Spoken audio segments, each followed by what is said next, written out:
जी, तो दोस्तों आज के आई फैक्टनर के लर्निंग वीडियो ट्यूटोरियल में हम इंग्लिश के वर्ड क्लोथिंग के मीनिंग को समझेंगे। वर्ड क्लोथिंग को यूज़ करते हुए इंग्लिश में 3 सेंटेंसेस बनाएंगे और उनकी ट्रांसलेशन को समझेंगे।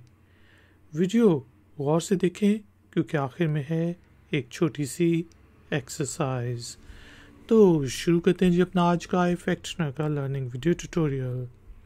दोस्तों, वर्ड क्लोथिंग वर्ड क्लोथ या क्लोथ्स से निकला है और क्लोथिंग का मीनिंग होता है लिबास।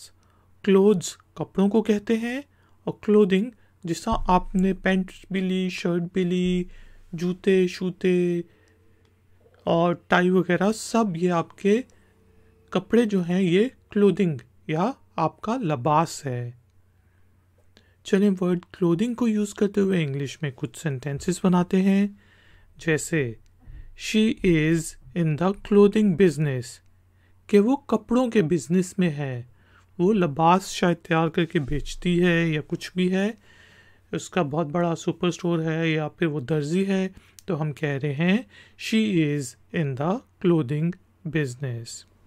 इसी तरह मैं किसी बड़े कपड़ों की दुकान पे जाता हूँ और वहाँ जाके पूछता हूँ where is the children clothing department, कि बच्चों के कपड़ों का डिपार्टमेंट कहाँ पर है। Where is the children clothing department.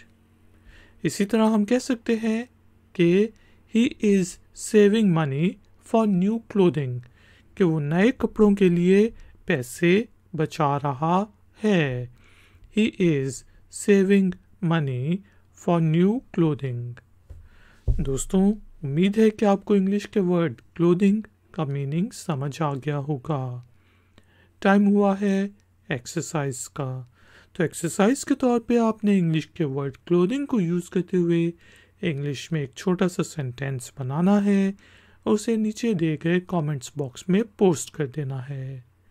अगर उस सेंटेंस में कोई गलती हुई तो हम में से कोई पॉइंट आउट कर देगा।